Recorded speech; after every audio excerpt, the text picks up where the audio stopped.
os resultados são bons, mas tem muito trabalho por trás disso, tem muito trabalho pela frente, né? Mas, sem dúvida nenhuma, nós estamos caminhando para a utilização de dispositivos, né, de tecnologia, de alta tecnologia. Eu acho que a administração pública, se ela não fizer isso, ela vai ficar completamente defasada do conjunto da sociedade, né? Não tem como. Mas esse projeto do geoprocessamento é um projeto prioritário para todos nós, para o governo, e acredito, sem dúvida nenhuma, para o cidadão, né, para a cidade de Campinas. É um projeto que nós queremos assim, avançar o máximo possível, estamos avançando, e estamos nessa fase agora de decidir qual que é a ideia nossa, é disponibilizar o máximo possível de informações para a sociedade, para o cidadão. Porque aí o cidadão não precisa ficar pedindo informação através de protocolo, já vai lá, consulta, entra na web e já vê e está resolvido. E por isso que também que a informação tem que ser fidedigna. Também não pode ser informação que não corresponde à realidade. Isso vai permitir um conjunto de análise e decisões por parte de diversos setores, né? Por exemplo, a gente pegar hoje, nós estávamos vendo, apresentamos hoje o aplicativo sobre as restrições aeroportuárias. Todos os escritórios as empresas de construir empreendimentos, os escritórios que elaboram projetos, né? Que os projetos podem estar submetidos a qualquer tipo de restrição aeroportuária, como nós temos 2 aeroportos, Almaraz e Viracopos. O de Viracopos é, sem dúvida nenhuma, um dos maiores aeroportos do Brasil. Imediatamente uma análise que levava, às vezes, tinha que consultar o Comar, tinha que consultar, né, o Serviço Regional de Proteção ao Voo. Hoje, só em alguns casos é que é recomendada essa consulta. O resto fica resolvido pelo próprio projetista. Ele já viu, então, na análise da prefeitura, né? Então, são coisas que vão melhorando a nossa capacidade de elaboração e de tomar decisões. Gostaria de abrir aí a palavra para quem quiser fazer algum tipo de pergunta, que as aplicações são inúmeras, né? Xavier, depois seu Salomão.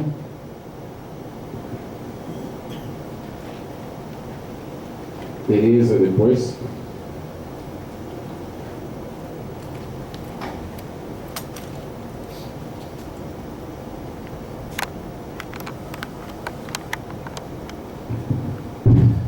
Boa noite, mesa. Boa noite, conselheiro.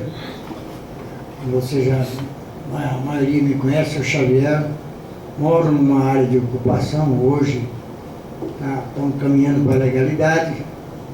O que me chama a atenção é que muita coisa poderia ser evitado de acontecer se a gente tivesse trabalhado isso anos anteriores.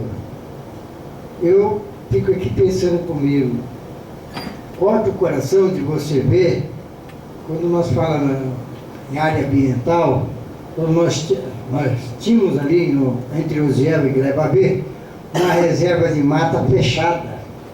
Era uma mata fechada. Isso nos anos de 1998, 99, até 2000, a gente ainda conseguiu.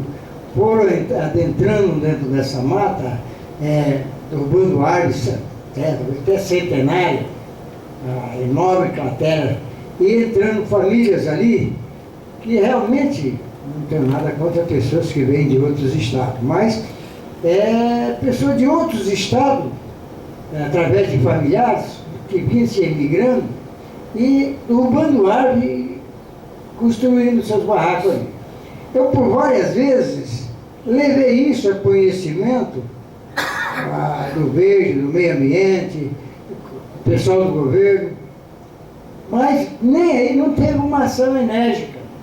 Chegar a ponto que tinha uma reserva de mata alta, onde tinha minas de água cristalina, água, uma delícia, água limpinha, sem contaminação, que hoje, quando começaram a derrubar aquela mata, onde existia aquela mina, eu vim a capricho aqui para falar com o pessoal do Verde, dizer, olha, tem que ter uma ação integrada. Ali estava derrubando a árvore, estava a ligação de água clandestina, estava a luz clandestina, puxada a gambiarra da luz, a gambiarra da água.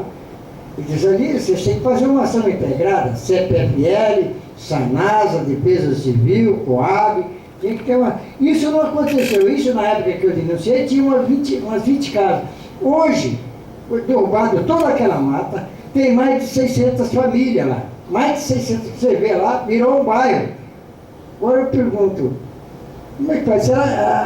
Até que ponto a Secretaria de Desenvolvimento poderia ter intervido nisso? Não sei se caberia também ter uma ação através da Secretaria. Gente, eu sou leigo nesse assunto. Quando a gente nos fala das áreas de risco, eu moro ali, também vejo ali pessoas que construíram casa em cima do barranco. Você está vendo? Está em cima da área, o risco está ali. Casa de material de alto custo, você vê que a casa é bem acabada, com bom acabamento, tem linha francesa. Eu, por várias vezes, fui na Coab, denunciei. E ninguém foi lá. O que aconteceu? Um fez, o outro fez, estamos lá com várias casas de risco. Quando lá embaixo, estou dizendo que vocês talvez não conhecem, tem lá São José, Bandeira 1, Bandeira 2, Santa Cruz, Camboriú, Santa Cruz, que sai lá da Ponta do Filipão para cá, tem ali no fundo do Santa Cruz, quando a época da chuvarada brava, você viu o lodo até na janela das pessoas, e entrando dentro de casa, tiraram ali 400 e poucas famílias, tiraram, colocaram no Taubaté 1, 2 e 3, beleza, aquele conjunto que fizeram. Mas o que adiantou? Enquanto está acudindo lá, resolvendo aqui na ponta do Taubaté, estavam construindo casa no área de risco. Então nós estamos enxugando gelo. Eu estou dizendo isso, me desculpe se eu estou falando correto, se é isso que tem que ser falado, mas a gente está vendo ali, a falha é muito grave, que a gente vê que as nossas autoridades não tomam providência, deveria ser tomada uma providência. Eu estou colocando isso, né? Muitas vezes nós estamos vendo aí áreas que a gente poderia remover. Família ali da área de risco, 100 ou 200 metros para cima, estaria fora da área de risco, mas está lá uma placa de propriedade particular. Não teria como negociar essa parte? Mas é muito caro. O governo, quando eu levei, falei com o doutor Chiori, para comentar, eu disse, isso é questão de política, tem que o prefeito se interessar. Eu falei, não tem jeito, não, tem que deixar correr frouxo mesmo. Então a gente está vendo ali que tem área que dá para tirar a pessoa da área de risco, remover 200 metros para cima, resolver o caso, porque lá está a escola, lá está a creche, lá está o posto de saúde, lá está o transporte. Nós vamos ter que mandar lá para o lado do Bassoli, para outros bairros, sem ter a infraestrutura que é necessária, que é os equipamentos públicos. Então, eu estou colocando meu ponto de vista, não sei se isso traz benefício ou não, mas é isso que fica engasgado na garganta da gente quando a gente vê essa porção de coisa correndo errado. Obrigado. Muito bem, obrigado, senhor. Seu Salomão, depois a Tereza.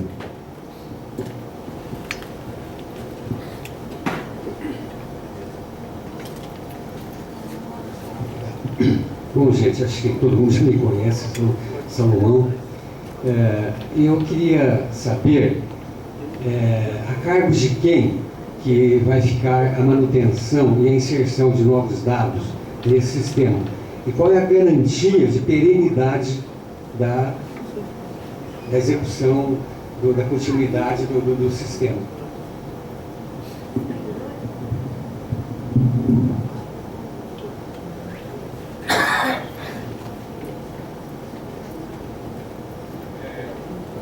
Eu vou abrir a palavra para a Tereza, depois a gente faz as respostas, tá bom? E o São Salomão não vai falar?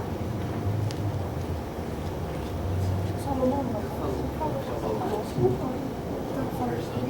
Desculpa, estava respondendo um negócio ali, eu não vi. Eu só quero falar que a gente tem até uns mapas antigos que era uma vergonha mesmo.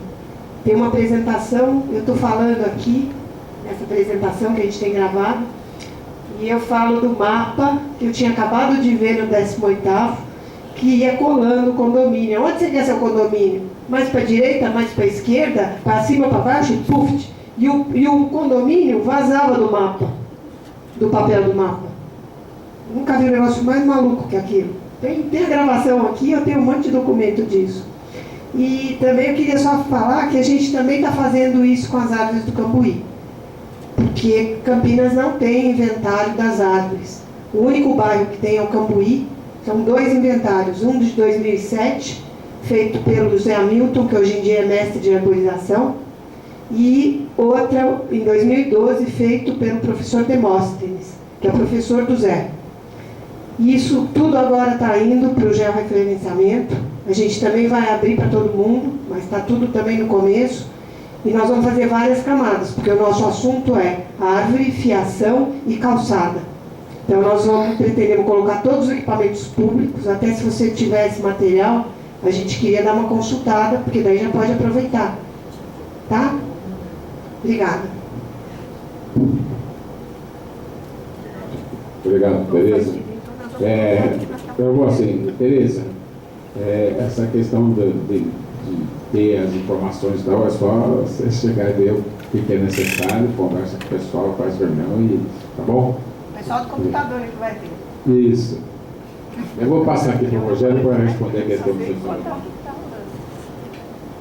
Salomão, então, uma coisa que a gente está investindo bastante para aplicar esse legado é o seguinte, são as pessoas.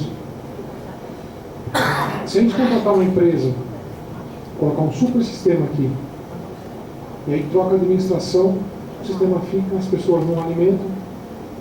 Mas se a gente conseguir tocar nas pessoas e convencer e motivar elas, no caso, nós temos 300 usuários, 130 usuários consecutivos, esses funcionários que estão colocando essas informações não são comissionados, são os funcionários da prefeitura. Então, o procedimento de trabalho no dia a dia deles não é uma coisa assim que tem meia dúzia de usuários usando, é muito difícil remover um sistema desse. Eu já vi outras experiências, não gostaria de citar, que tinham um super sistema e nem usuário cadastrando. Esse é um caso diferente. Nós estamos com um sistema que está crescendo aos poucos, à medida com que a gente vai convencendo as pessoas. Essas pessoas são pessoas que vão trocar a administração talvez, mas vai ficar esses funcionários trabalhando aqui na prefeitura, até se aposentar. Se virou um hábito de trabalho deles, se tem 300 usuários usando ao mesmo tempo um sistema desse, quem que tira isso? Pode até um dia sair para deixar de usar, mas vai demorar muito tempo.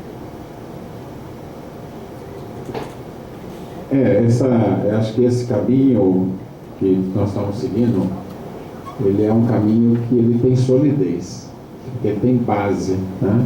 Como o Rogério falando, você contrata uma empresa, ele coloca aqui meia dúzia de especialistas, monta tudo, mostra aquela maravilha, né?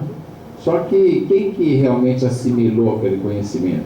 Quem que aprendeu a trabalhar com aquelas ferramentas, com aqueles dados, fazer aquelas análises?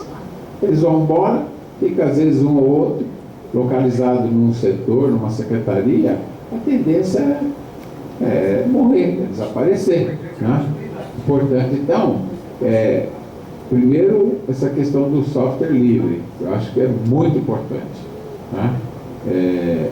Porque ele é atualizado também online por todo mundo, na verdade, é um processo de participação social muito grande, de participação desde de técnicos, de especialistas e de até leigos que se interessam pelo assunto e acabam virando, entende, né? Não, essa questão, e também porque aquele que falou, qualquer atualização, se você tem um software de proprietário, o que acontece? Quando tem uma nova versão ou tem uma atualização, você precisa comprar uma nova vence a licença, você precisa comprar. E essas coisas são caras, não são, você vai comprar, você sabe bem, né? Nós vamos comprar lá na Sanasa, sei lá, 20 licenças de AutoCAD Civil 3D, custa 7, 8 mil reais cada uma. Quem é que tem condições para isso? Né? Acabamos reduzindo o número exatamente por aí, né? E a Sanasa é uma empresa de ponta, né? Então, no setor público aqui, então, a administração direta, a coisa mais precária. Então, a possibilidade do software livre garante também uma certa quantidade. E esse último problema que ele tocou, que é um problema de cultura. Né? Cultura. Nós temos que criar a cultura de utilização dessas tecnologias mais desenvolvidas, né? Por quê? Se eu passo a trabalhar, nós estávamos trabalhando muita coisa com analógico, aí você passa para o digital, depois você não quer voltar. Se você aprender mesmo o digital, você não quer voltar para o analógico. Por quê? Porque você assimilou a cultura do digital. Então é isso que nós estamos construindo dentro da prefeitura, ao não centralizar, por exemplo, a atualização dos dados, que as áreas pertinentes sejam as responsáveis por aquela atualização. Qualquer um? Não. Licenciado, autorizado, que assina um termo de responsabilidade, tem lá seu nome, sua matrícula, né? Mas ele vai, então aquele dado, nós temos segurança, lógico, pode ter erro, obviamente, pode ter erro e terá erro. Agora, naquilo que, na sua grande maioria, são dados confiáveis, né? E isso é importante.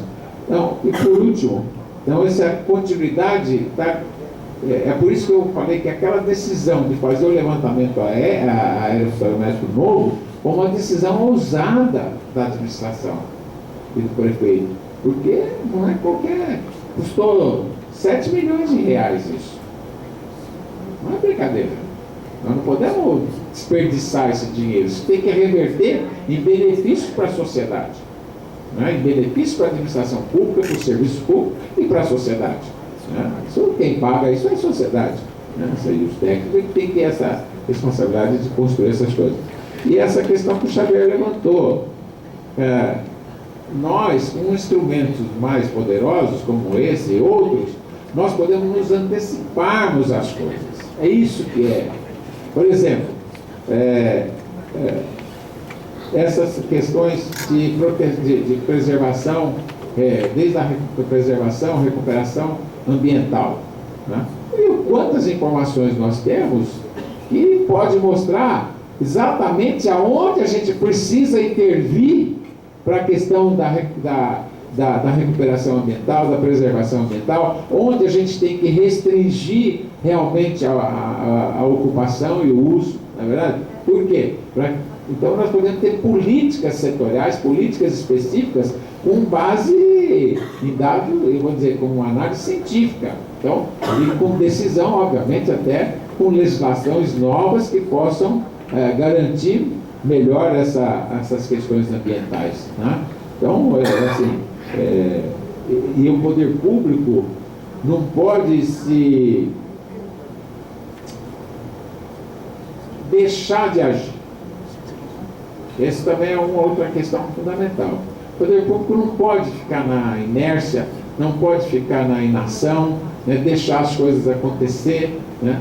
Agora, nós sabemos que não é fácil, né? E a própria população também nós temos que ir construindo um processo de cultura, onde a nossa cultura vá, por exemplo, a questão ambiental. Se nós colocarmos a questão ambiental há 30, 40 anos atrás, era uma situação. Hoje, né, é bem diferente, né?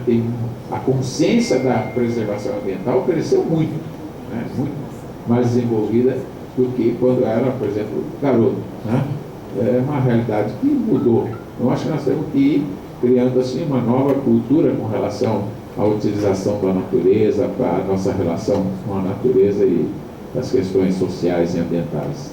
Quando algumas pessoas ocupam, tem oportunistas, tem aproveitadores, mas ocupam aqueles também que precisam de moradias. E às vezes não tem critérios, como o Xavier falou, vai lá para uma área de preservação ambiental e ocupa. Está errado? Está errado. Nós não podemos estar coniventes com isso. Mas nós temos que oferecer alternativas. Não adianta ir lá, tirar as pessoas e põe aonde, né? As famílias vão para onde? Nós temos que ter projetos habitacionais, temos que, por exemplo, nós instituímos aqui o auxílio moradia. Então, quando tinha uma chuva muito forte, um deslizamento, destruição de moradias, as pessoas tinham que sair imediatamente das suas casas. Nós criamos o auxílio moradia. Ela ia para um aluguel, né? E já era inscrito no projeto habitacional. Então, são políticas que a gente tem que ir construindo, né, para evitar essas coisas como foi faladas aí. Vou abrir a palavra novamente para quem quiser se manifestar ou fazer algum pedido de esclarecimento, alguma coisa. Está aberto. Por favor, eu só queria o nome. Jarbas, academia, trabalho no CTI. No CTI. Precisa do microfone? Não. Melhor, estou gravando. Trabalhar lá com o pessoal do CTI, eu conheço lá, muito bom lá. Obrigado. Tem muito a aprender lá junto com vocês lá. Por isso que eu perguntei da área de risco, porque em particular eu trabalho com isso. Mas primeiro, né, acho que parabéns pela iniciativa. Está gravando? Está ouvindo bem? Parece que... Parabéns pela iniciativa e parabéns também pelo fato de usar ferramentas livres, né? Acho que isso é importante. Não pelo custo, porque ela tem um custo. É o custo de você se capacitar, é o custo da liberdade, ser livre, né? Essas ferramentas que a gente costuma comprar, que a gente usa de comum, vocês estão sempre sendo vigiados. E vocês concordam com isso. A partir do momento que alguém está usando um Facebook, a partir do momento que alguém vai usar um Google, ele pergunta, posso ver a sua localização aí? Na hora que você fala assim, você vai ver todos os seus colegas e todo mundo vai ficar sabendo o que você está fazendo. Então, tome cuidado com a sua privacidade. E por natureza do software livre, ele é aberto, todos podem verificar se tem coisas maliciosas no software. Outra coisa interessante é que o poder público isso é extremamente importante, né? E na linha do software livre, aqui vai uma sugestão, eu estou vendo essa riqueza enorme de dados, né? E vocês trabalhando e oferecendo uma série de mapas, uma série de possibilidade de consultas, né, essas informações. Uma sugestão, estava olhando do ponto de vista de dados abertos. É bastante interessante a colocação de vocês disponibilizarem tudo isso para a sociedade, mas também colocar esses dados no formato de dados abertos. Qual a vantagem disso? Eu enxergo pelo menos duas. Uma, para abertura para o empreendedorismo. Por quê? A turma vai olhar aqueles dados, vai começar a criar serviços em cima daquilo. E outro, por lado da prefeitura, chamando as pessoas para contribuir com mais camadas de análise. Né? Uma forma do cara poder acessar os dados e contribuir. Como o pessoal contribui, guardando as devidas proporções, nas comunidades de software livre, o pessoal contribui livremente, abertamente. Né? Dá aquele conhecimento para a comunidade. Né? Essa é a sugestão. E aí, de repente, começa a ter aí a parte de analisar as áreas de risco. Né? Deixa eu ver minha memória aqui, está ficando ruim. Não, eu acho que é isso aí. Né? E parabéns também pelo fato da conscientização dos servidores, né, em colocar essas informações relevantes para todos aí. Obrigado. Bom, a gente agradece. Assim, é gostoso ver o resultado disso daí. E um exemplo do que ele está falando é o seguinte: a gente disponibiliza essas camadas de informação, aí uma universidade importante aqui pode pegar esses dados e fazer um estudo. Esse estudo gera novos resultados geram desenvolvimento. Isso acaba voltando. E cresce, por exemplo, a cidade, cresce a arrecadação, a prefeitura investe no conhecimento. E quanto mais conhecimento tem uma sociedade, mais desenvolvida ela é. Não adianta mais ter indústria, produzir coisa, ter... Os países mais desenvolvidos, eles não têm mais recursos naturais, eles têm mais cabeças que pensam. Por isso são mais desenvolvidos. Então, acho que investir em conhecimento, investir em informação de qualidade, investir em pesquisa, é uma coisa que não deve se parar.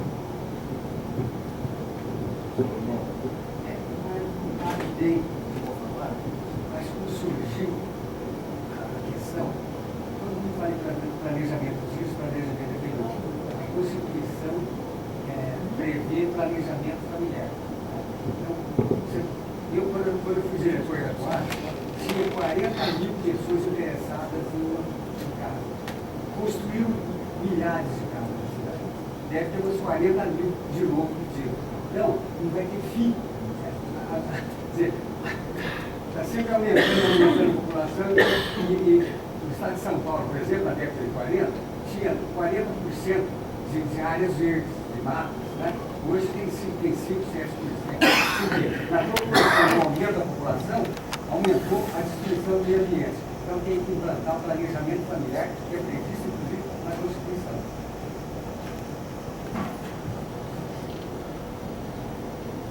Mais alguma questão?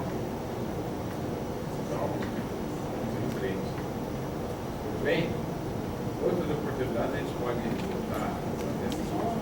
Tem um item aqui, os dois, e eu vou fazer uma proposta, colocar o problema mais assim, devido ao horário que nós estamos.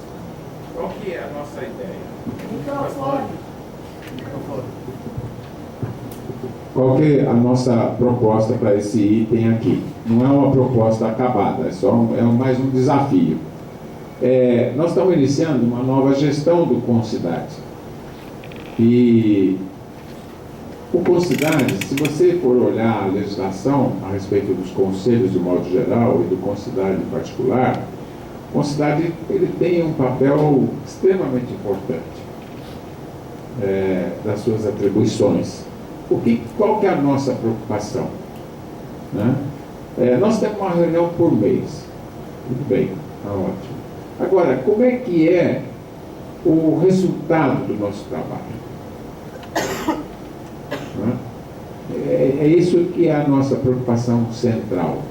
Então, quando nós estamos falando em estabelecer dinâmicas onde a nossa participação, a nossa contribuição, a participação e a contribuição de cada conselheiro e do conselho do ponto de vista coletivo, ela tem a relevância para os processos de planejamento, para os processos que interessam a cidade como um todo, ao município. Então, o Concidades é como se fosse um conselho que tem mais, ele não tem uma responsabilidade específica, ele tem um conjunto de responsabilidades que são muito importantes.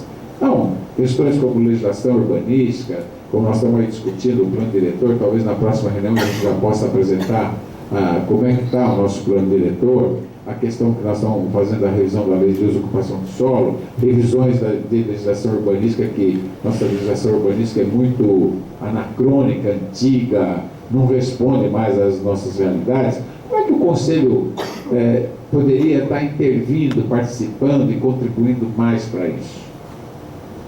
Então esse é um problema que eu fico às vezes com a Célia, eu e a Célia ficamos conversando e ficamos assim com uma preocupação de como fazer uma dinâmica mais intensa, né, para que o Conselho possa de fato não só cumprir as suas atribuições, mas possa dar uma contribuição efetiva, né, para a questão da cidade. Então, o que a gente está propondo? Talvez assim, usando até uma analogia com alguns outros conselhos, né, mas a criação de duas câmaras temáticas. Uma que seria sobre política de desenvolvimento urbano e a outra uma política de participação social. Né? Por que isso? Primeiro porque a questão do Concidade está mais ligada à questão do planejamento, né? E por isso que ele aborda muitos problemas, pode abordar muitos problemas diferenciados, né? Mas ele tem um centro, né? Que é a questão do desenvolvimento urbano. E desenvolvimento urbano, a gente tem aí discutido o plano diretor. O plano diretor, a nossa concepção, aí nós estamos discutindo, e talvez se tenha alguma proposta, não dá para esperar 10 anos para fazer a revisão do plano diretor, gente. Não existe mais isso. Assim, lógico que a gente vai fazer a revisão, né, dentro da legislação, mas a cidade é um organismo vivo, né? ela muda constantemente.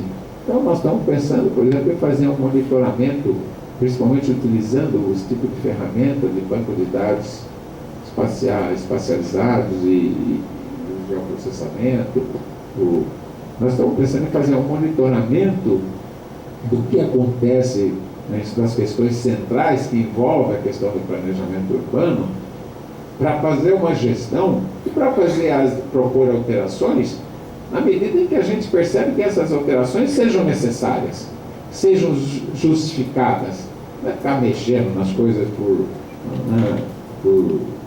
curiosidade ou qualquer coisa semelhante. É realmente ter uma avaliação, inclusive desenvolvimento de indicadores que possam nos dar capacidade de avaliar como é que as coisas estão acontecendo na cidade, no município, e quais são os momentos que nós precisamos intervir.